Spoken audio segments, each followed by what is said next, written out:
முக்தி பூர்ணம் மையாகவே சதிரிகம் கோடிகால மக்களிடத்திலும் உள்ள சர்வ மூலமந்திர நிரூபிக ஆன்மீராகிய கோபால் சாலை ஆண்டவர்களே முக்தி பாதிப்போம்.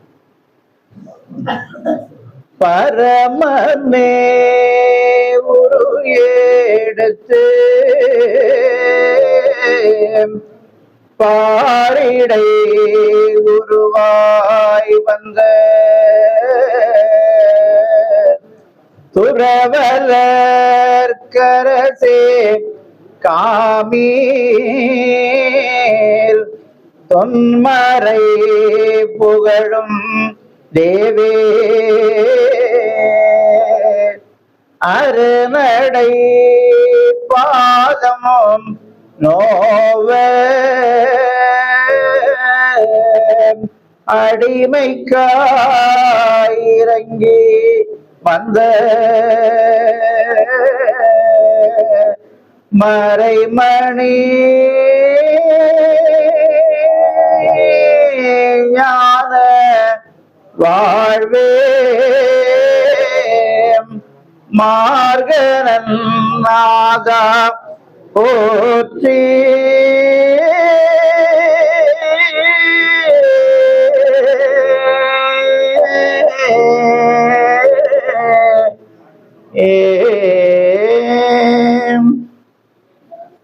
நமது குலதெய்வம் பிரம்ம பிரகாச மெய்வழிச்சாலை ஆண்டவர்களை நினைந்து பணிந்து போற்றி புகழ்ந்து புத்தமும் மெய்வழியும் என்ற தலைப்பில் எனக்கு தெரிந்ததை புரிந்ததை உங்களோடு பகிர்ந்து கொள்கிறேன். இந்த 2026ஆம் ஆண்டு மாசி மாதம்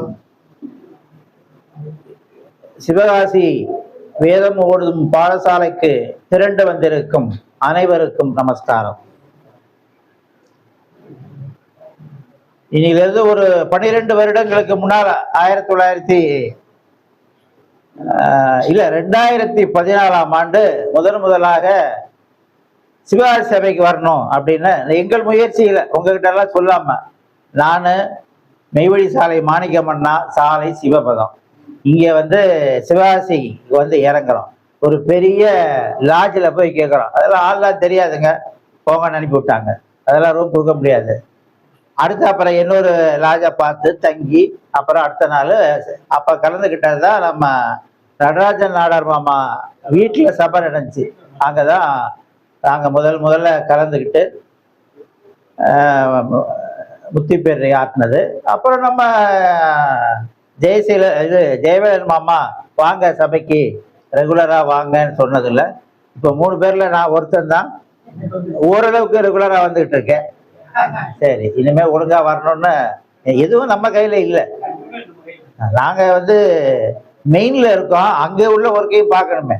அங்கே திருமணம் ஏதாவது விசேஷம் கூப்பிடுறாங்க, அதுக்கு வரலைன்னா அவங்களுக்கு ஒரு இதாக இருக்கும். இப்போ நம்ம புத்தத்துக்கும் நம்ம மெய்வழிக்கும் நிறைய தொடர்புகள் இருக்கு.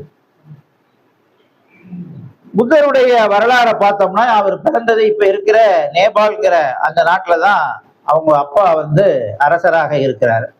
நம்ம சுருக்கமா சொன்னோம்னா அவர் பிறந்த உடனே அவருடைய ஜாதகத்தை பார்த்து ஜோசியர்கள் இவர் பெரிய சக்கரவர்த்தி ஆவார், இல்ல மிகப்பெரிய ஒரு ஞானி ஆவார், இதுதான் ஜோதிடர்கள் சொன்னாங்க. அதனால அவர் இவர் ஞானி ஆகக்கூடாதுங்கிறதுக்காக இவருக்கு அந்த உலகத்து கஷ்டங்கள், ஏன்னா ஒரு ராஜ வாழ்க்கைக்கே எந்த கஷ்டமும் இருக்காது, எல்லாம் தான் இருக்கும். அப்படி ஒரு வாழ்க்கை வாழ்ந்துகிட்டு இருக்கிற காலத்துல அவருக்கு திருமணமாகுது, குழந்தையெல்லாம் வருது. அவருக்கு அந்த தேர் ஓட்டுறதுக்கு ஒரு பாகன் வரார். அவர் தான் அவர்கிட்ட இந்த நோயாளி ஒருத்தரை காமிக்கிறார். இவர் நோயாளி, இருமிக்கிட்டு போறாரு, இவர் நோயாளி. அடுத்து ஒருத்தரை காமிக்கிறாரு, இவர் வயதானவர், அதை காமிக்கிறார். அடுத்து இறந்து போன சபை ஊர்வலம் போகுது, எல்லாம் அழுதுட்டு போறாங்க, அதை காமிக்கிறார். இந்த உலக வாழ்க்கைங்கிறது இப்படிதான், நோய் இருக்கும், மூப்பு இருக்கும், அப்புறம் இறந்து போயிடுவோம். ஆனால் இந்த பிணி, மூப்பு, சாவு இதெல்லாம் இல்லாத ஒரு வாழ்க்கை இருக்கு அப்படின்னு அவர் சொல்றார். சொன்ன பிறகுதான் அவரு அந்த தனக்கு தேரோட்டியாக வந்த குரு கூட எல்லாத்தையும் விட்டுட்டு அவங்க தந்தை அவருக்காக வச்சிருந்த அந்த ராஜ்யத்தை, மனைவியும் குழந்தையெல்லாம் விட்டுட்டு அந்த தேர்ப்பாகனாக வந்த அந்த குருவோடு போய் தான் ஞானம் பெறார். அவரு போதி மரத்தடியில் இருந்து ஞானம் பெற்றார்னா எந்த மரத்தடியில நீங்க உட்கார்ந்தாலும் ஞானம் வராது. குரு போதித்தார், அவருடைய திருவடி நிழல்ல இருந்து தான் ஞானம் பெற முடியும். அப்படி அவரு ஒரு 12 ஆண்டுகள் குருவோட இருந்து ஞானம் பெற்றிருக்கார். இந்த அவர் தான் அந்த புத்தம் அப்படிங்கிற ஒரு மார்க்கத்தை உண்டு பண்ணியிருக்காரு. இதுல இங்க புத்தர் சொன்ன நமக்கு போதனைகள்ல ஒரு முக்கியமானது என்னன்னா, ஆசையே துன்பத்திற்கு காரணம், ஆசையே துன்பத்திற்கு காரணம். அந்த ஆசையை அடுக்க புலன்களை ஒடுக்க வேண்டும். இது ஒரு மிக முக்கியமான ஒரு கோட்பாடு, தத்துவம். இன்னைக்கு இருக்கிற குருக்கள் அப்படின்னு சொல்றவங்க எல்லாம் எல்லாத்துக்கும் ஆசைப்படு, எல்லாத்துக்கும் ஆசைப்படு அப்படின்னு சொல்றாங்க. அப்ப எல்லாத்துக்கும் ஆசைப்பட்ட, இகத்துக்கு மட்டுமே ஆசைப்பட்டா பரம் எப்படி கிடைக்கும்? அப்ப இந்த இகத்தினுடைய ஆசைகளை விட வேண்டும். ஆசை என்பதே இகத்திலுடைய ஆசை. அதைத்தான் தெய்வம் அழி அவா. ஆசை என்பது என்னன்னா, அழிந்து போகின்ற பொருள்கள் மீது நமக்கு ஏற்படுகின்ற ஆசை. மண்ணாசை, பெண்ணாசை, பொன்னாசை அப்படின்னு சொல்றாங்க. இந்த மண்ணாசையினால துரியோதனன் அவன் மட்டுமல்ல, அவனை சார்ந்த அந்த கௌரவர்கள் முழுக்க அழிக்கப்படுகிறாங்க. ஏன்னா அவன் அடுத்தவன் நிலத்தை அவன் பிடுங்குறான், அப்புறம் குலமே அழிஞ்சிருது.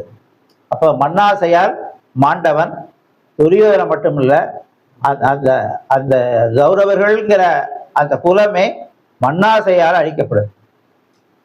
பெண்ணாசை, ராஜாக்கள்லாம், பத்திரகிரியாக்கெல்லாம் 100கணக்கான மனைவிகள் இருந்தார்கள்னு வரலாறு சொல்றாங்க. இந்த துரியோதன அவன் நாட்டுல இருக்கிற எந்த பொண்ணையாவது திருமணம் பண்ணிட்டே வாழலாம். ஆனா அவனுக்கு பெண்ணாசை. தெய்வம் பெண்ணாசையை என்ன சொல்றாங்கன்னா, காமம் எனும் பிற மனையாட்டி வாழ்க்கை. காமம் எனும் பிற மனையாட்டி வாழ்க்கை. அப்ப இவ ராமபிரானுடைய பத்தினி சீதையை கவர்ந்து போறான். அதுக்குதான் சண்டை போட்டு அவன் கொல்லப்படுறான். இப்படியாக இந்த திருடர்கள்லாம் பார்த்தா இன்னைக்கு தங்க விலையெல்லாம் ஏறி போயிடுச்சு. நம்ம உயிரோட இருக்கணும்னா கில்ட்டு போட்டா உயிரோட இருக்கலாம். இன்னைக்கு பைக்ல போகும்போது செயினை அறுத்துட்டு போயிடுறான். பல திருடர்கள் பார்த்தீங்கன்னா நகைக்காக கொலையே பண்றான். ஏன்னா சாட்சி இருக்காது, யாரு கொண்டாங்கன்னுங்கிறது சாட்சி இல்லாத அளவுக்கு அந்த பொன்னாசை இப்ப இருந்துகிட்டு இருக்கு. இந்த மாதிரி காலகட்டத்துல நம்ம புத்தருடைய போதனைகள் எல்லாம், அந்த அவர் சொல்ற கதைகள் எல்லாம் நமக்கு ரொம்ப எளிதா மிகப்பெரிய ஒரு பாடத்தை நமக்கு கற்பிக்கக்கூடியதாக இருக்கு. ஒரு கிராமத்துக்கு போறாரு, அங்க ஒருத்தர் இவர் சீடர்களோட போறாரு. அங்க ஒருத்தர் இவரை கண்ணா பின்னான்னு திட்டுறாரு. அவர் ஏன் திட்டுறாருன்னா, அவர் பையன் இவர்கிட்ட சீடனா போயிட்டான். அந்த அந்த கோபம் இருக்கும். நம்ம கூட இருந்து நம்மளை பார்க்காம இப்படி சீடனா அவர் கூட சுத்திட்டு இருக்கானேன்னு கண்ணா பின்னான்னு திட்டுறான். இவரு ஒன்றும் பதில் சொல்லலை. ரைட். அடுத்த கிராமத்துக்கு போறார். அங்க உள்ள மக்கள் அவருக்கு பழமெல்லாம் கொடுத்து மாலை போட்டு அவருக்கு உபசரிக்கிறாங்க. அது அவர் ஏற்றுக்கிறார். இப்போ சீடர்கள் கேட்குறாங்க, என்ன குருவே, அவன் உங்களை கண்ணா பின்னான்னு திட்டினானே, நீங்க பதிலுக்கு எதுவுமே திட்டலையே, சும்மா இருந்துட்டீங்களே அப்படின்னு சீடர்கள் கேட்குறாங்க. இவரு சொன்னாரு, இப்போ இந்த கிராமத்து மக்கள் கொடுத்த மரியாதையை நான் வாங்கி கொண்டேன். அவன் கொடுத்தத நான் வாங்கல. அப்ப ஒரு பொருளை நம்ம ஒரு பொருள் வச்சிருக்கோம், இன்னொருத்தருக்கு கொடுக்கிறோம். அவங்க வாங்கலைன்னா யார்கிட்ட இருக்கும்? அந்த பொருள் கொடுக்கும் போது வாங்கினா நம்ம கிட்ட இருக்கும், வாங்கலைன்னா அவங்க கிட்ட இருக்கும். இது போலத்தான் இந்த உலகத்துல தேவையில்லாதவற்றை நாம வாங்கக்கூடாது. நம்மளை பற்றி மட்டமாக கேவலமாக இல்லாதும் பொல்லாதையும் பேசக்கூடியதா இந்த உலகம். அதை காதுல கேட்டுட்டு தெய்வமே இதுக்கு நீங்களே என்ன செய்யணுமோ செய்யுங்க, அவங்க கிட்ட சரணடைந்துட்டு இதை நீங்களே பார்த்துக்கோங்க. இப்ப நாம நீதிபதி கிட்ட எதுக்கு போறோம்?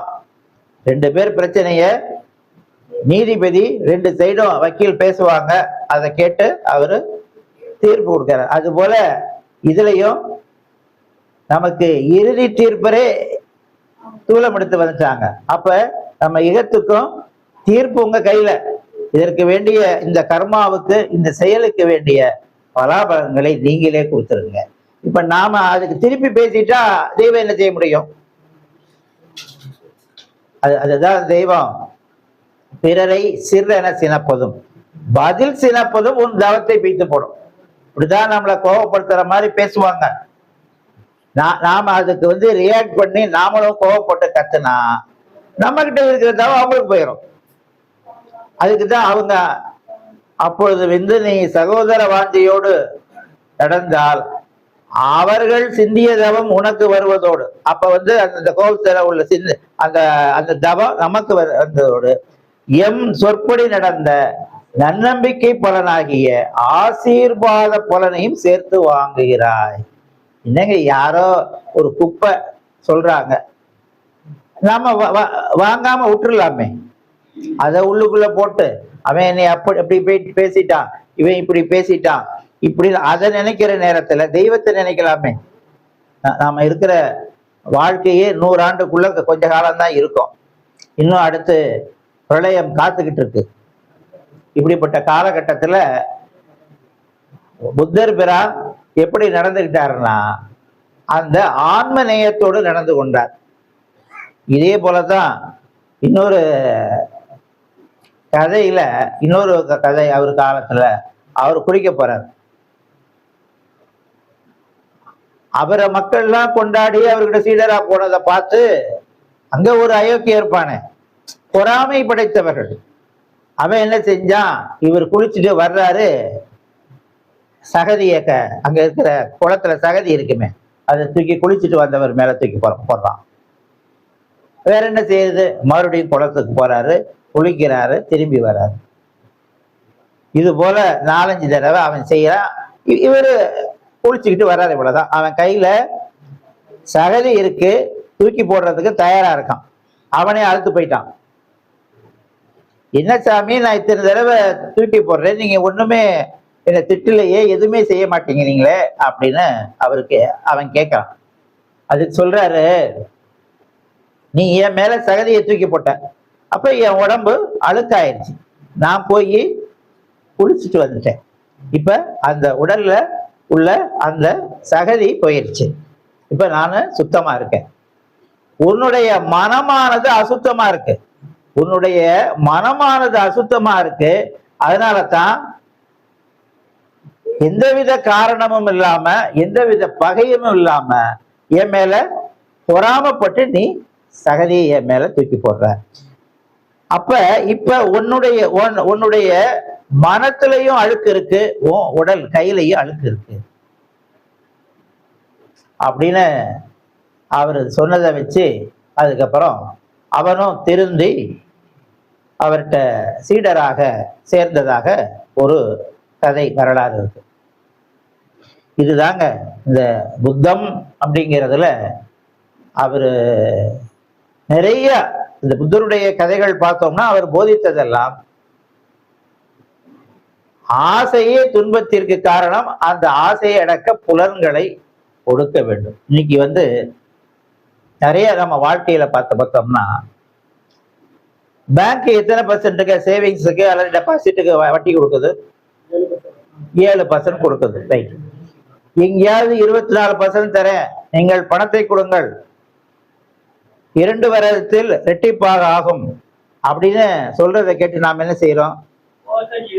பணத்தை கொடுக்குறோம். அதாவது வட்டிக்கு ஆசைப்பட்டு முதல் இழந்த கதைன்னு சொல்லுவாங்க. அரசாங்கத்துல இவ்வளவுதான் கொடுக்க முடியும்னு ஒரு ரேட் வச்சிருக்காங்க. ஆனா நமக்கு ஆசை. அந்த ஆசையில என்ன செய்யறோம்? பணத்தை கொண்டு போய் யார்கிட்டயோ கொடுக்குறோம். அவங்க சொல்ற வாய் வார்த்தைகளை நம்பி நாம பணத்தை கொடுக்குறோம். கடைசியில என்ன ஆகுது? ஏமாற்றப்படுறோம். அப்ப இதத்தான் அன்னைக்கு புத்தர், நீ இப்படி ஆசையே துன்பத்திற்கு காரணம். சரி, இந்த ஆசையே துன்பத்திற்கு காரணம் அப்படின்னு பாத்தீங்கன்னா,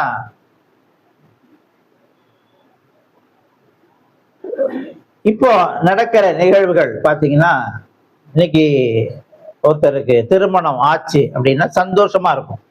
பெற்றோருக்கு, அப்பா ரொம்ப நாளா பையனுக்கு திருமணம் ஆகலை, திருமணம் பண்றோம் அப்படி எல்லாம் மகிழ்ச்சியா எல்லாத்த கொண்டு புது ட்ரெஸ்ஸை வாங்கி மண்டபம் பிடிச்சி சிப்பாடு கொடுத்து திருமணம். அப்ப இன்பமா இருக்காங்க, கணவன் மனைவிக்குள்ள ஒரு மகிழ்ச்சியா இருக்கிறாங்க. கொஞ்ச நாள் ஆகுது, ஒரு பொண்ணு என்ன செஞ்சிச்சான், இவருக்கு ஆண்மையே இல்லை, இவரோட வாழ முடியாது அப்படின்னு அம்மா வீட்டுக்கு போயிடுச்சு. அப்படின்னு அவருக்கு எப்படிங்க இருக்கும்? இவருக்கு ஆண்மை இல்லை, அப்ப தனக்கு ஆண்மை இல்லை அப்படின்னு சொல்லி கேவலப்படுத்தின உடனே அவர் என்ன செஞ்சாரு? என்ன செய்வாரு? அதை ஊரை விட்டே போயிடும். ஏன்னா எல்லாரும் பார்த்து கேலி செய்வாங்க. இவர் என்ன செஞ்சாரு? அந்த ஊரையே விட்டு வேற ஊருக்கு போனாரு. அங்க ஒரு பெண்ணை பார்த்து திருமணம் பண்ணாரு. அவருக்கு குழந்தையெல்லாம் பிறந்துச்சு. அப்ப ஆண்மை இருக்கு இல்லைங்கிறது அந்த அம்மாவுக்கு எப்படி என்ன தெரிஞ்சிருக்கு? அப்ப ஏதோ ஒரு ஜோதிட ரீதியாக ஜோதிடர் சொல்றாங்க பொருத்தம் இல்லாம செஞ்சா வாழ மாட்டேங்கிறாங்க. அப்போ அவரு திருமணம் பண்ணி அவரு மகிழ்ச்சியா வாழ்றாரு, இன்பமாக வாழ்றாரு. அதுக்கப்புறமும் அவருக்கு துன்பம் இருக்கும். அவர் பிள்ளைங்களை திருமணம் பண்றதுலயே பிரச்சனை இருக்கும். இப்படி இந்த பூலோக வாழ்க்கை என்பது இன்பம் நினைக்கிறோம், அது கொஞ்ச நாள்ல துன்பகரமான வாழ்க்கை. ஏண்டா இவ்வளவு போய் கல்யாணம் பண்ணோம் அப்படின்னு நினைக்கிற கணவன்மார்கள் இருக்காங்க. ஏண்டா இவரை போய் கல்யாணம் பண்ணோம்னு நினைக்கிற மனைவிமார்கள் இருக்காங்க. வேற வழி இல்லை, அம்மா வீட்டுல எல்லாம் ஒண்ணு பார்த்துக்க மாட்டாங்க. சரி, கல்லானாலும் கணவன், புல்லானாலும் புருஷன். அப்படிப்பட்ட காலகட்டத்துல இதுதான் இன்பமா அப்படின்னா, இந்த இன்பம் என்று நாம இந்த உடல்ல அனுபவிக்கிறது எல்லாம் தற்காலிகமான இன்பமாக இருக்கிறது. ரீசெண்டா வடநாட்டுலங்க திருமணம் பண்ணி ஹனிமூனுக்கு போறாங்க. அந்த பொண்ணுக்கு ஏற்கனவே ஒரு கள்ளக்காதலன் இருந்திருக்கான். அங்க ஹனிமூனுக்கு போன இடத்துலயே 2 பேரும் சேர்ந்து அந்த மாப்பிள்ளைய கொண்டாச்சு. அப்ப அவரு இறந்து நித்திய துன்பத்துக்கு போயிட்டார். மகிழ்ச்சியான ஒரு திருமண வாழ்க்கைக்காக திருமணம் பண்ணவர் ஒரு தவறான பெண்ணை திருமணம் பண்ணதுனால உயிரே போய் துன்பத்துக்கு போயிட்டாரு. இப்ப துன்பம் என்பது என்ன என்றால், நரகத்துக்கு செத்து போறது தாங்க துன்பம். இப்ப நாம செத்து போனதுக்கு ஏன் அழுகிறோம்னா, இவரு நித்திய துன்பத்திற்கு போகிறார், அதுக்காகத்தான் அழுகிறது. ஏன்னா அழுகிறாரு, நாளைக்கு அவங்களும் ஒரு சில வருடங்கள்ல அவங்களும் தாகத்தான் போறாங்க. ஆனா நமக்குத்தான் நம்ம மெய்வழி தெய்வம் அவர்கள், நாம இன்பத்தை நோக்கிய பயணத்தில் இருக்கிறோம். நம்ம உலக மக்களுக்கும் நமக்கு என்ன வித்தியாசம்னா, நாம நம்மளுடைய பயணம் எதை நோக்கி இருக்கிறது என்றால் இன்பத்தை நோக்கிய பயணத்தில் இருக்கிறது. ஏன்னா இந்த தேகம் இருக்கிற வரைக்கும் துக்கம் இருக்கும், துயரம் இருக்கும். மனைவி 4 திட்டும் வாங்கிதான் செய்யணும், வேற என்ன? அதுக்காகவே தெய்வம் ஒரு வாக்கியம் வச்சிருக்காங்க. உன்னை தலைகீழாக கட்டி தொங்க விட்டு சாட்டையால் அடித்தாலும் தினம் அடித்தாலும் அதை வாங்கிக்கொள், உனக்கு சொர்க்கலோகம் கிடைக்குதுன்னா வாங்கிக்கோ. ஏன்னா இது கொஞ்ச கால அற்பகால வாழ்க்கை, சரிங்களா? அந்த வாக்கியத்தை நினைச்சா நமக்கு எதுவுமே காதுல ஏறாது. நம்முடைய எண்ணம் தெய்வீக எண்ணத்துல, தெய்வ எண்ணத்துல இருக்கணும்னா, தெய்வம் தூல வாழ்க்கையை துச்சமாய் எண்ணி ஜீவ வாழ்க்கையை திடம்பட செய்தல். தூல வாழ்க்கையை துச்சமாய் எண்ணி ஜீவ வாழ்க்கையை திடம்பட செய்தல், இதுதான் நாம பின்பற்ற வேண்டியது. அப்ப நாம இந்த ஆசை, அழிந்து போகின்ற பொருள்கள் மீது உள்ள ஆசை தான் நமக்கு நித்திய துன்பத்தை கொடுக்குது. இப்ப ஏதோ உள்ள கஷ்டங்கள், சாப்பாட்டு கஷ்டம் எனக்கு இருக்கு, அதெல்லாம் நாம நிவர்த்தி பண்ணிக்கலாம். ஆனா இறந்து நரகத்துக்கு போனா அதை நிவர்த்தியே பண்ண முடியாது. இந்த உலக வாழ்க்கையை இறைவன் இன்பம் துன்பம் இரண்டையும் இணைத்து சேர்த்து படைத்திருக்கிறார். 3 உலகங்கள் சொல்றாங்க, சொர்க்கலோகம், பூலோகம், நரகலோகம், 3 லோகம். இன்னைக்கு நாம பூலோகத்துல இருக்கோம். ஆனா நம்மளுடைய பயணமானது சொர்க்கலோக பயணம், நித்திய மகிழ்ச்சியை நோக்கிய பயணத்தில் நாம இருக்கோம். தெய்வம் அதற்கு வழிகாட்டிட்டு இருக்காங்க. நாம தெய்வம் எடுத்து வைத்த அந்த சட்ட விதிகளின்படி, நெறிமுறைகளின் படி நாம நடந்தோம்னா நாம சொர்க்கத்தை நோக்கிய பயணத்தில் இருக்கிறோம், நித்திய மகிழ்ச்சியை நோக்கிய பயணத்தில் இருக்கிறோம். இதுவே எனக்கு நேரமே இல்லைங்க, இந்த உலக வாழ்க்கைக்கு இதுக்கு சம்பாத்தியம், என் மனைவியை பார்க்கறது, பிள்ளைங்களை பார்க்கறது, இதுதான் எனக்கு வாழ்க்கை அப்படின்னு இருக்கும் பொழுது நாம சொர்க்கத்தை நோக்கிய பயணம் திரும்பி நரகத்தை நோக்கிய பயணமா போகுது. ஏன்னா புண்ணியம் சேர்ந்தா தானே சொர்க்கத்துக்கு போக முடியும். அப்ப நம்ம தெய்வம் அவர்கள், புத்த பகவான், அவரு அந்த நோயாளி, முதியவர், இறந்தவர், இந்த 3 பேரை பார்த்துதான் அவருக்கு இதிலிருந்து விடுபடணும்னு குருவோடு சென்றார்னு வரலாறு இருக்கு. இதையே தான் நமது மெய்வழி தெய்வம் அவர்கள் மரளி கெய்திண்டா சாலை ஆண்டவர்கள் மெய்மதம் என்பது இறுதியில் யமனிடம் சிக்கி, இந்த உலகம் முழுக்க இறுதியில யமனிடம் சிக்கி, இதுதான் நடக்குது. இறுதியில் யமனிடம் சிக்கி மரண அவஸ்தையோ கசப்பு அடையாளத்தீட்டு பிணநாற்றமோ இல்லாமல் ஆக்கி, பிணி மூப்பு சாக்காடு அணுகா மாறாத வயதுடைய நித்திய தேகத்தில் மனிதனை புகுத்தாட்டி வைக்க வந்த மெய் மதம்.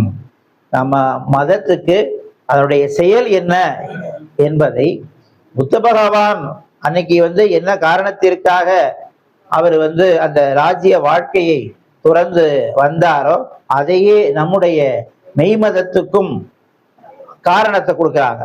மரளிகிதின்றா சாலை ஆண்டவர்கள் மெய்மதம் என்பது இறுதியில் யமனிடம் சிக்கி மரண அவஸ்தையோ கசப்பு அடையாள தீட்டு பிணநாற்றமோ இல்லாமல் ஆக்கி, பிணி மூப்பு சாக்காடு அணுகா பேரின்பம் அனுபவிக்கும் மாறாத வயதுடைய நித்திய தேகத்தில் மனிதரை புகுத்தாட்டி வைக்க வந்த மெய் மதம். இப்ப நம்ம மதம் நமக்கு நாம அந்த மரணமிலா பெருவாழ்வை நோக்கி தெய்வம் நம்மளை கூட்டி சென்றுக்கிட்டே இருக்காங்க.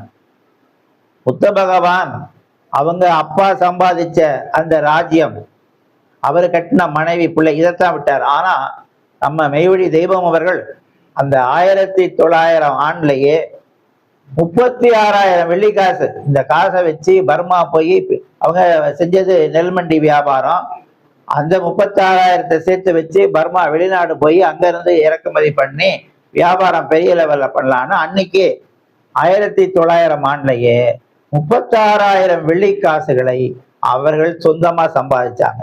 அதை விட்டுட்டு போனாங்க. இப்ப யாரு துறந்தது மிக பெரியது என்றால் நம்ம தெய்வம் அவர்கள் துறந்ததுதான் பெரியது.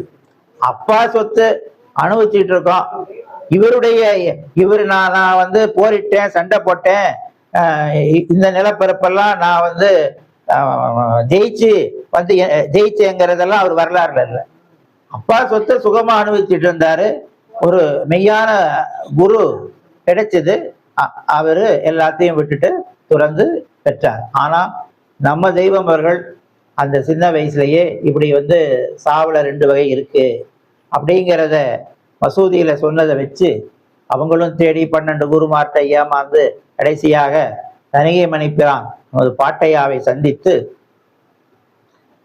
அவங்களுடைய அந்த உருவமும் நிழலும் போல நகமும் சதையும் போல அவங்க கூடவே இருந்து இந்த தெய்வீகத்தை ஞானத்தை பெற்றார்கள்.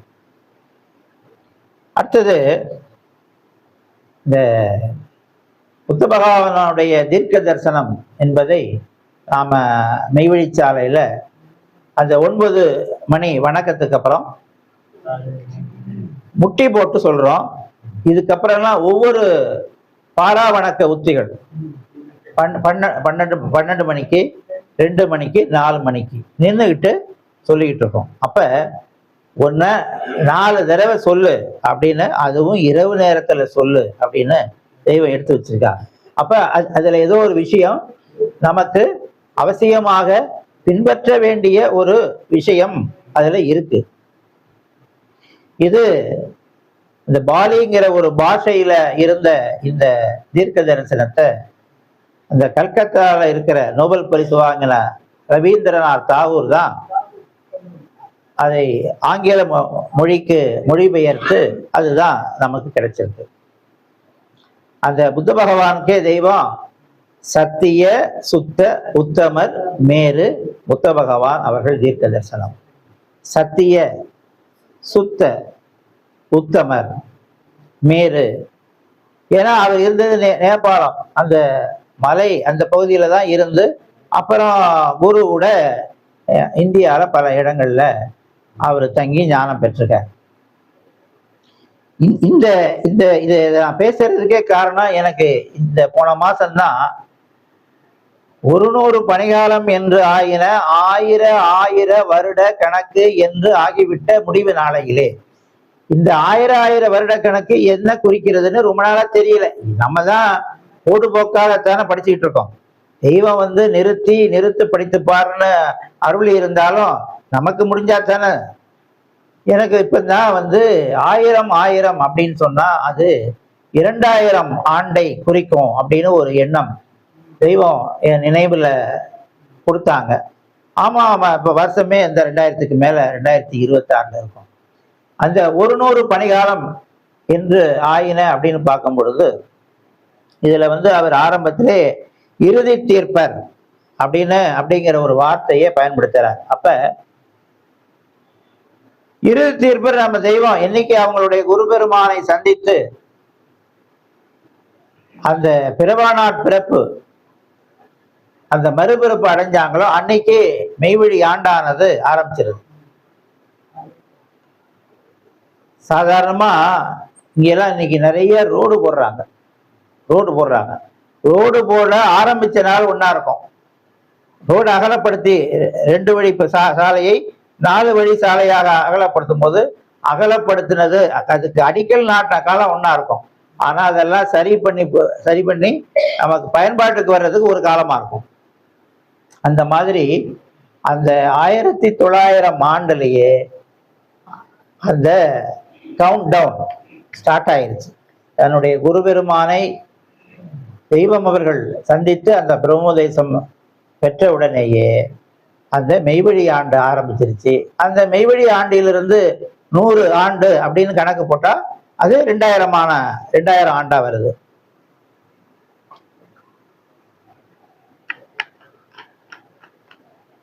சாதாரணமாக இன்னைக்கெல்லாம் கிராமங்கள்ல பார்க்கலாம், எல்லாம் கொத்தனாரு ஏதோ ஒரு வேலை பார்த்துட்டு இருப்பாங்க, குடிசை வீட்டுல இருப்பாங்க. போய் வெளிநாடு போவாங்க. போய் சம்பாதிச்சோன்னா ஒரு அமௌண்ட் சேர்த்து வைப்பாங்க. வந்துட்டு மனைவி பிள்ளைங்கிட்ட சொல்லுவாங்க, வீடெல்லாம் குடிசை வீடு பழசாயிருச்சு, ஒழுகிட்டு இருக்கு, நாம ஒரு தார்சை கட்டுவோம் அப்படின்னு முதல்ல ஒரு எண்ணம் முதல்ல வருது. குடிசை வீட்டை இடிச்சிட்டு தார்சை கட்டணும். சரி, அந்த செயல் உடனே வருமானா வராது, இன்னும் காசு வேணும். இன்னும் போவாரு வெளிநாட்டுல 3 வருஷம் 4 வருஷம் வேலை பார்ப்பாரு, காசு சம்பாதிப்பாரு, இருக்கிற வீட்டை இடிச்சிட்டு இவர் சொன்ன மாதிரி ஒரு இன்ஜினியரை வச்சு வீட்டை கட்டிடுவாங்க. இதுதான் நடந்துகிட்டு இருக்கு. பார்த்துட்டு தானங்க இருக்கோம். குடிசை வீட்டுல வாழ்ந்தவங்க எல்லாம் பையன் வெளிநாட்டுல போய் சம்பாதிச்சு, இன்னைக்கு ஐடி ஃபீல்டும் அப்படிதான். பையனை பிஎஸ்சி கம்ப்யூட்டர் சயின்ஸ் மாதிரி படிக்கிறாங்க, நல்ல வருமானம் வருது. அப்புறம் இருந்த வீட்டை இடிச்சு புதுப்பித்தல். இதே புதுப்பித்தல் பணிதான் தெய்வம் அடுத்து நடத்த போறாங்க. திரேதாயுகம், துவாபர யுகம், கலியுகம், 4 யுகம். 4 யுகத்துல கலியுகத்துக்கு வருடம் 5000. இந்த 5000 1900 ஆண்டுலயே முடிஞ்சிருச்சு. 5000 ஆண்டு. இப்ப அதுக்கு மேல இப்ப ஓடிக்கிட்டு இருக்கோம். அப்ப இத ஸ்டெப் பை ஸ்டெப்பு நம்ம புத்த பகவான் நமக்கு அருளி இருக்காங்க. அவரு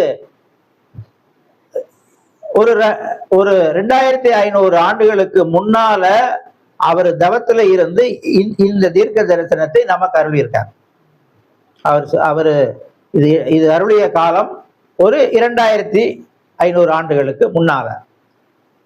100 பனிகாலம் என்று ஆயின 1000 வருட கணக்கு என்று ஆகிவிட்ட முடிவு நாளையிலே.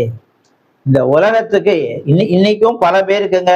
நான் ஒரு அனந்தகி கிட்ட பேசினேன், ஒரு வெளியூர்ல இருக்கிற அனந்தகி ஒரு சந்ததி கிட்ட கேட்டு பேசினா, அதான் பிரளயம் வராதுங்க, தெய்வமே பிரளயம்னு சொன்னது பிரளயம் வரும்னாங்க. அவங்க தேகம் பெருந்தவத்துக்கு போனது தான் பிரளயம் சொல்லியிருந்தாங்க. இந்த நிருபர்கள் இதுல பாத்தீங்கன்னா அந்த மாதிரி எல்லாம் இருக்கும்.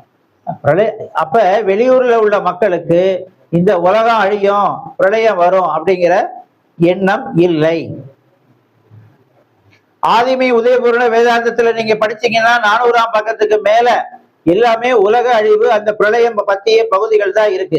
இந்த கிரந்தத்தில் செயலில்லாத வாசகமே கிடையாதுன்னு அருளி உள்ள நம்ம தெய்வ வாசகம்னா என்ன, ஒரு வரி, அதுவே இல்லைங்கிற போது பல பக்கங்கள் இந்த பிரளயத்துக்கு, இந்த அழிவுக்குன்னு தெய்வம் அருளி இருக்காங்கன்னா அது எப்படி, எந்த அளவுக்கு நிச்சயமாக இருக்கும் என்பதை நாம தெரிஞ்சுக்கணும். அப்ப இவர 100 பனிகாலம் என்று ஆயின 1000 வருடக்கணக்கு என்று ஆகிவிட்ட முடிவு நாளையிலே காலச்சக்கரமானது புதுப்பிக்க பெற வேண்டி இருக்கிறது. என்ன சொல்றாரு? புதுப்பிக்கணுங்க, காலச்சக்கரமானது புதுப்பிக்கணும் அப்படின்னு ஒரு கருத்தை சொல்றாரு. காமலி தேக இன்பங்களை நூறுகிற ஒரு சொர்க்கலோகத்து வாசிகளாகிய லோக பியூகாஸ் என்று அழைக்கப்பெறுகிற செந்நிறமான ஆடைகளை அணிந்த தேவர்கள் உறக்க கூவி இவ்வாறாக அறிவிப்பார்கள். நீங்க இந்த உலகத்துல பாருங்க, யார பத்தி சொல்றாரு பாருங்க. காமலி தேக இன்பங்களை நூறுகிற. இப்ப ஞானிகள்லாம் ஞானத்துக்காக குழந்தை பெற்ற பிறகு அதுக்கப்புறம் சிற்றின்பத்துக்கு போக மாட்டாங்க. என்ன காரணம்னா, சிற்றின்பம் அனுபவிச்சா 6 மாதத்துக்கு தவத்துக்கு போக முடியாதான். சிற்றின்பம் அனுபவிச்சுட்டா 12 வருடம் இவனை படைத்த இந்திரியம் வெளியாகாமல் இருந்தால்தான் அந்த அகக்கண், ஞானக்கண், பிடரிக்கண், நினைவுக்கண், அறிவுக்கண் திறந்து அகத்தில் இருக்கின்ற இறைவனை தரிசிக்க முடியும். அதுக்கப்புறம் ஞானம் பெற்ற பிறகு இந்த மாதிரி விந்து வெளியேறினால் 6 மாதம் அவரால் தவத்துக்கு போக முடியாது. ஏன்னா அந்த நாத வல்லவம், அந்த நாதம், ஏன்னா அதுல உயிர் சக்தி இருக்கு. அந்த தனக்குள்ள இருக்கின்ற உயிரை தரிசிக்க வேண்டும் என்றால் அது உள்ள இருந்து ஒளியாக வழி காமிச்சாதான் போக முடியும். நமக்கு அப்படி எல்லாம் சொல்லல. அதுக்குதான் இறைவன் ஆணையும் பெண்ணையும் படைச்சார்ல, சேர்ந்து வாழ்ந்துக்கோங்க. அவர் அப்பமே அங்க பார்த்து சொல்றாரு, இங்க யாரு இருக்காங்கன்னு பார்த்தா காமலி தேக இன்பங்களை நுகருகிற ஒரு சொர்க்கலோகத்து வாசிகள். எல்லாத்தையும் மனைவி புள்ள எல்லாத்தையும் வச்சு காரு பங்களா, அனுபவி ராஜா அனுபவி. அந்த காலத்து ஆளுங்க நாங்க சத்தியமங்கலத்துல இருந்து தலையில தூக்கி வச்சுட்டு வந்தோம் அப்படின்னு இல்ல. இப்பமெல்லாம் நாங்க கார்ல நேரா ஆலயத்துக்கு என்ட்ரன்ஸ்ல காரை நிப்பாட்டுவோம், ஆலயத்துக்கு போவோம். அப்ப என்னங்க சொன்னேன், நம்மளைத்தான் சொல்றாரு தெய்வம். கைலாயத்தை பூமண்டலத்தில் இறக்கி அதற்கு சாலை என்று பெயர் சுட்டி வச்சுட்டார். கைலாயம் நம்மளால கைலாயம் போக முடியாது. ஆனா இங்க சாலைங்கிற எல்லையத்துல அதுதான் கைலாயம் அப்படின்னு புத்தர் சாட்சி சொல்றார். வைகுண்டம் காண வந்த தர்மே எல்லோரும் மெய்குண்டம் கண்டோம் என்று இருப்பார் அவனத்து. பேரே என்ன என்ன கொடுக்கிறாங்க? மெய்குண்டம் என்னும் மெய்வழிச்சாலை குருக்ஷேத்திரம். அப்ப அது என்ன சும்மா முள் வேலியிட்ட சாதாரண ஊரா இல்ல, அது கைலாயம், வைகுண்டம். நமக்காக இந்த பூலோகத்துல நம்மால அகத்துல இருக்குங்க, அகத்துக்குள்ள போக முடியாது. அதனால புறத்திலேயே நமக்காக, புற எண்ணத்துல இருக்கிற நமக்காக அந்த கைலாயத்தை, அந்த வைகுண்டத்தை நமக்கு பூமியில இறக்கியிருக்காங்க. அப்ப மேன்மையானவர்களே கேளுங்கள் அப்படிங்கிறார். அப்ப இது கேட்கிறவங்க நாமெல்லாம் யாரு? மேன்மையானவர்கள். மேன்மையானவர்கள் தான் கேட்க முடியும். இறுதி தீர்ப்பர் அவர்கள் குளத்துக்கரை பிரதேசமான தமது பூமிக்கு வந்து பிரளய நீதி நடவு எண்ணத்தின் கோட்டுக்கு ஏறி வந்து விட்டார்கள். அப்ப பார்த்து சொல்றாரு இறுதி தீர்ப்பர் அவர்கள். ஏன்னா அவர் முடிவு காலத்தை பத்தி தான் இந்த தீர்க்க தரிசனம் இருக்கு. இறுதி தீர்ப்பர் அவர்கள் குளத்துக்கரை பிரதேசமான தமது பூமிக்கு வந்து என்ன செஞ்சாங்க? பிரளய நீதி நடவு எண்ணத்தின் கோட்டுக்கு ஏறி வந்து விட்டார்கள். இப்ப என்ன சொல்றாரு? காலச்சக்கரமானது புதுப்பிக்க பெற போகிறது. இதுக்கு முன்னால காலச்சக்கரம் புதுப்பிக்க வேண்டி இருக்கிறதுன்னு சொன்னவரு இறுதி தீர்ப்பர் வந்து அந்த பிரளய நீதி நடவு எண்ணத்தின் கோட்டுக்கு ஏறி வந்து விட்ட பிறகு காலச்சக்கரம் புதுப்பிக்க பெற போயிரு. எப்படி வீடு கட்டுறதுக்கு, குடிசைய மாத்துறதுக்கு அந்த வீட்டு முதலாளி சம்பாதிச்சு லட்சக்கணக்கில் பணத்தை தூக்கிட்டு வந்தா என்ன செய்வாரு? ஒரு இன்ஜினியரை கூப்பிடுவாரு. எவ்வளோயா இந்த மாதிரி வீடு கட்டணும்? எவ்வளோ வச்சா? இந்தா பணத்தை கொடுத்து வீட்டை கட்டி புதுமனை புகு விழா மகிழ்ச்சியா நடத்திக்கிட்டு இருக்கோம். அப்ப இந்த காலம் எப்படி இருக்கும் அப்படிங்கிறத அது அந்த ஏன்னா அந்த அந்த அழிவு எப்படி இருக்கும்? இந்த கண்கொள்ளாத பெரிய உலகத்தையும் அதில் உள்ள வலுப்பங்கள் அனைத்தையும் அடியோடு அழிக்கப்படும். நான் பார்ப்பேன் மெட்ராஸ் இதெல்லாம் போயிட்டு வந்தா, என்னடா நம்ம சின்ன வீடு கட்டுறதுக்கு அவ்வளவு கஷ்டப்படுறோம், உயரமா பில்டிங்கை கட்டி வச்சிருக்கான். அப்ப கட்டுறான்னா கட்டுறனுடைய உழைப்பு, அந்த நேரம், அதுக்கான பாடு எல்லாம் இருக்கு. இதெல்லாம் விழுக போகுது, இதெல்லாம் அழிய போகுது. ஆனா உலக மக்களுக்கு தெரியுமா? தெரியாது. ஆனா புத்த பகவான் இந்த கண்கொள்ளாத பெரிய உலகத்தையும் அதில் உள்ள வலுப்பங்கள் அனைத்தையும் அடியோடு அழிக்கப்படும். ஒரே ஒரு எல்லையை தவிர மற்றதெல்லாம் அடியோடு அழிக்கப்படும். மகா வலுப்பமான கடலும் ஜலமில்லாமல் வச்சடிக்கப்படும். இப்ப நிறைய பேருக்கு தெரியாது. என்ன இந்த பூமியில காப்பங்கு ஒரு 30% தான் நிலம், 70% கடல் நீர். அந்த கடல் நீரானது ஒண்ணுக்கு ஒண்ணு இணைந்து இருக்கு. இது எப்படி வற்றடிக்கும் அப்படின்னு பாத்தீங்கன்னா, நாம ஒரு பாத்திரத்துல தண்ணிய போட்டு கொதிக்க வச்சு அப்படியே விட்டா என்னங்க ஆகும்?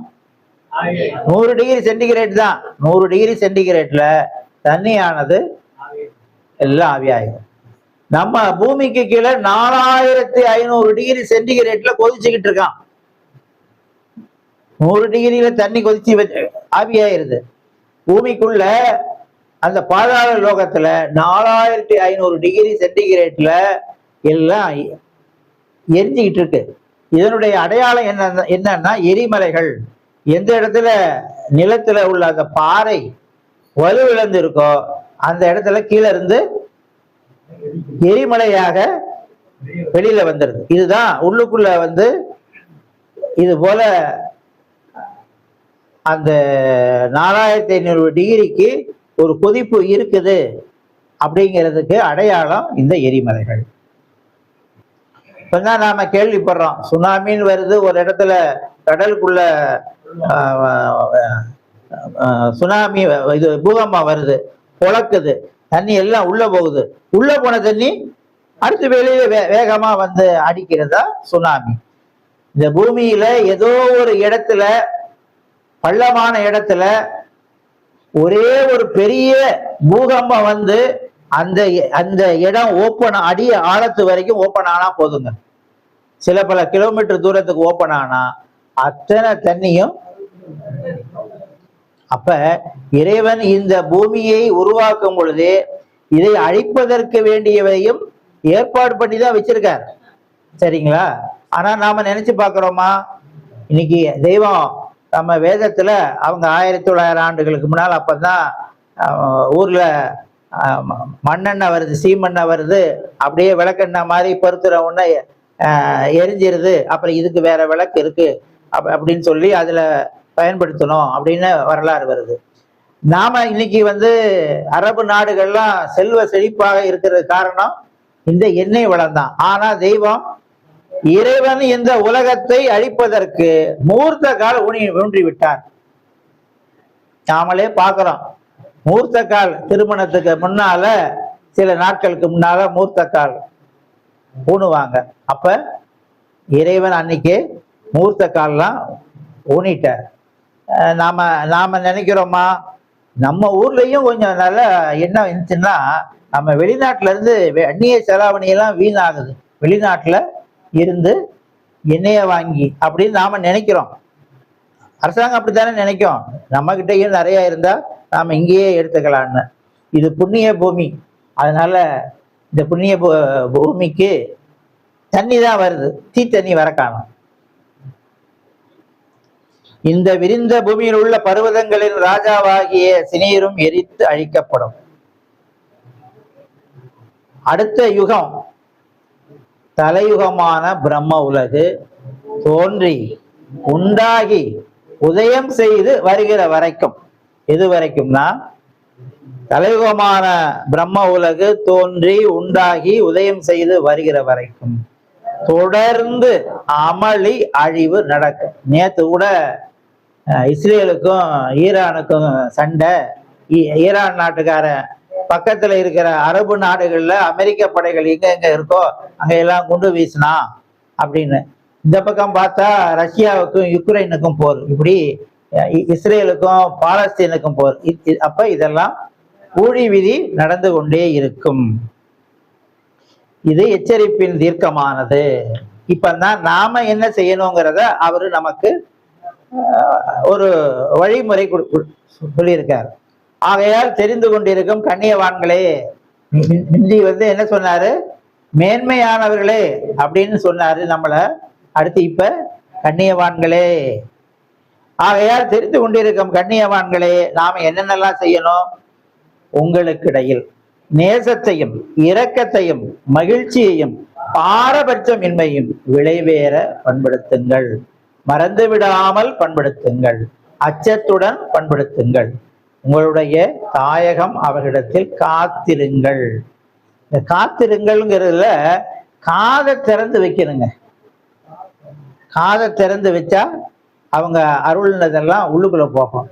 திறந்து வைக்கலைன்னா, எப்படி புத்தர் வந்து ஒருத்தன் திட்டினதெல்லாம் மூடிட்டார், செவிக்கதவை அவர் மூடிட்டு, உன்னோட அழுக்கு ஓங்கிட்ட, அவர் பரிசுத்தமா இருக்கவர்கிட்ட அழுக்கு கேட்க வேணும்.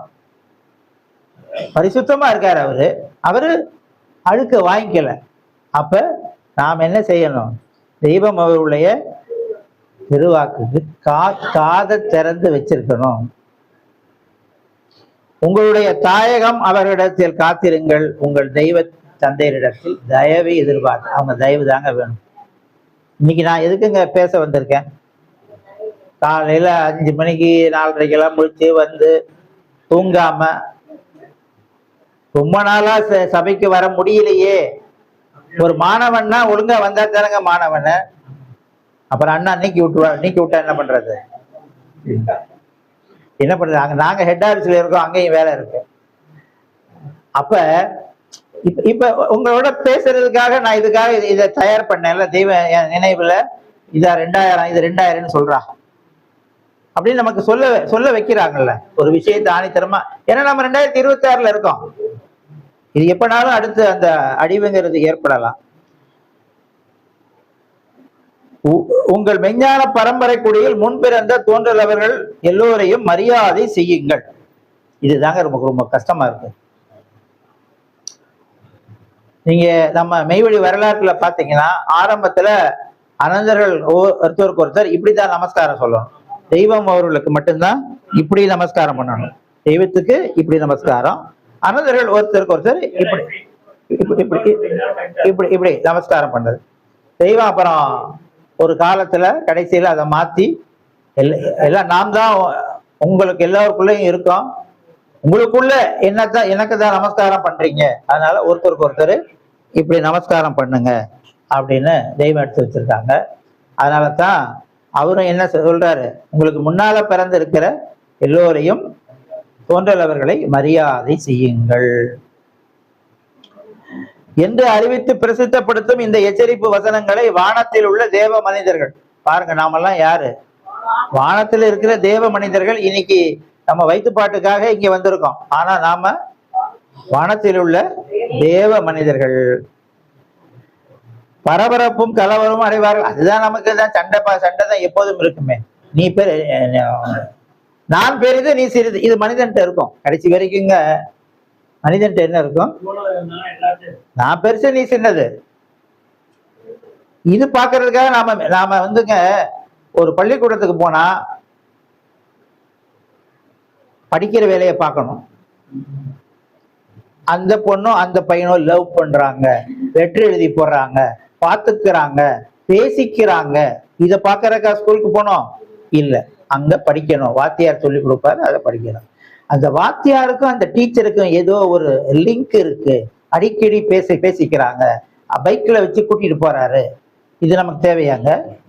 வாத்தியார் நமக்கு சொல்லி கொடுக்குறாரா? ஸ்கூலுக்கு போனது நாம படிக்க, அந்த வேலையை நாம கரெக்டா செஞ்சோமா? இதே தாங்க மெய்வழியில தெய்வ நாம நடக்க வேண்டிய சட்டத்திட்டங்கள் கொடுத்துட்டாங்க. அது பிரகாரம் நாம படிச்சு தெரிஞ்சு நாம நடக்கணும். அடுத்தவங்க நடக்கிறாங்களா அப்படிங்கிறத பார்க்க சொல்லி ஒரு இடத்துலயும் சொல்லல. அப்போ நாம் அதுக்கு தான் தெய்வம், உன் ஆரையூர் சகோதரப்பால் நீ அன்பு செலுத்து, அப்பொழுதுதான் எம் அன்பு உன்னிடம் பாய். இப்ப உங்க மேல நான் அன்பு செலுத்திருக்காத இங்க வந்திருக்கேன். இதே நான் பேசுற விஷயத்த அங்க ஒரே ஒரு ஆள்கிட்ட இந்த அரை மணி நேரம் 3/4 மணி நேரம் பேசுனா இப்ப என்ன தேவப்பலன் கிடைக்குதோ அதே எனக்கு கிடைக்கும்.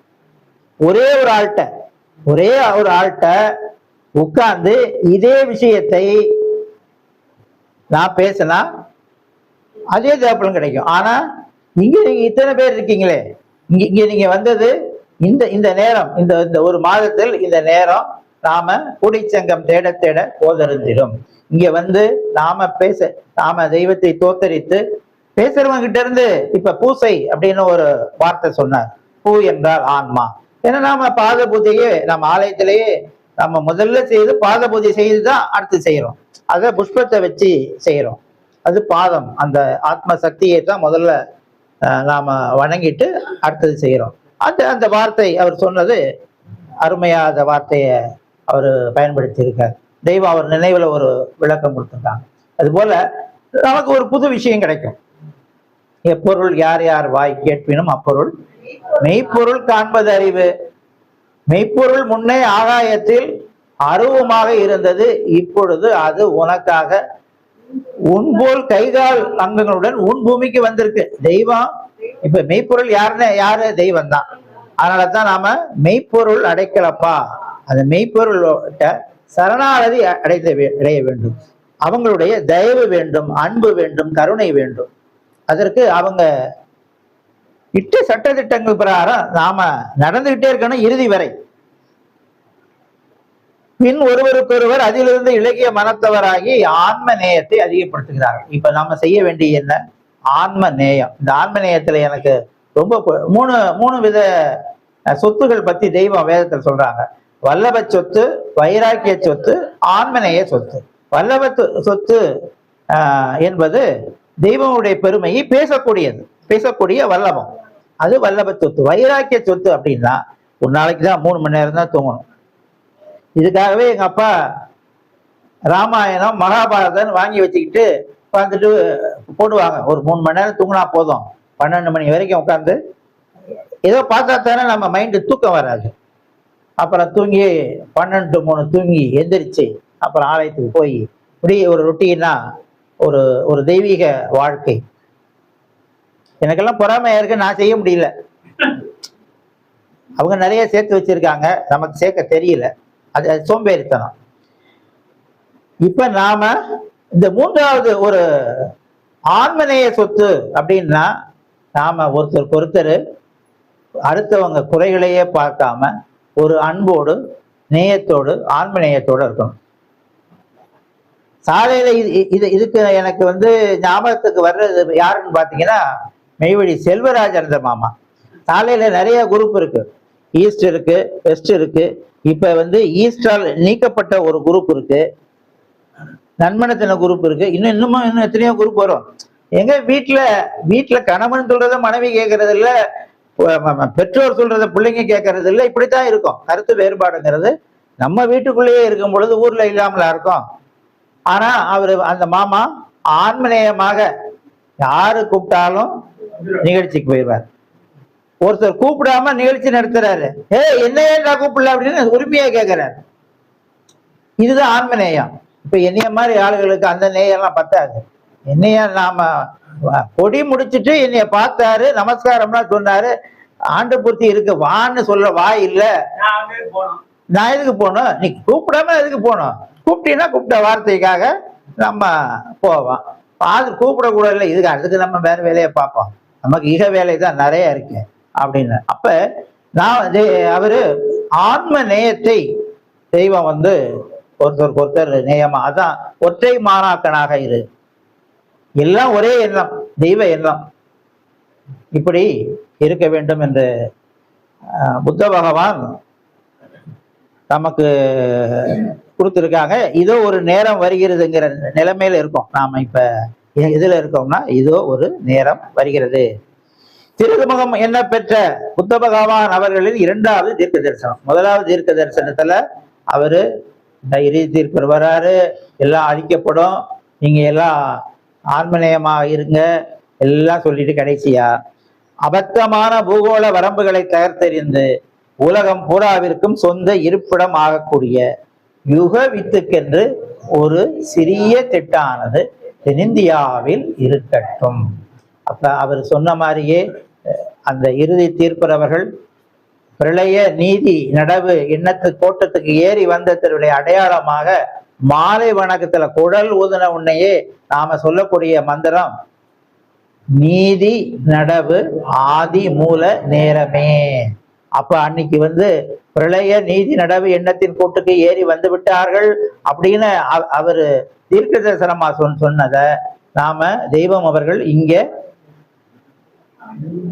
குழல் மாலை வணக்கத்துலதான் அதிக மந்திரம் இருக்கிற மாலை வணக்கத்துல குடல் ஊதின உடனே நாம சொல்ற முதல் மந்திரம் நீதி நடவு ஆதி மூல நேரமே. இப்படியாக நாம இந்த உலகத்துல தீட்டில்லா திட்டாக மெய்வழிச்சாலையை உருவாக்கி இருக்கின்றார்கள். இறுதி தீர்ப்பவர்கள் அந்த தீர்ப்பு எங்கேயோ நினைக்காத அந்த மகஜர் மைதானம், அந்த நீதி தீர்ப்பு மைதானமே இதுதான் என்று நமக்கு அருள் இருக்காங்க.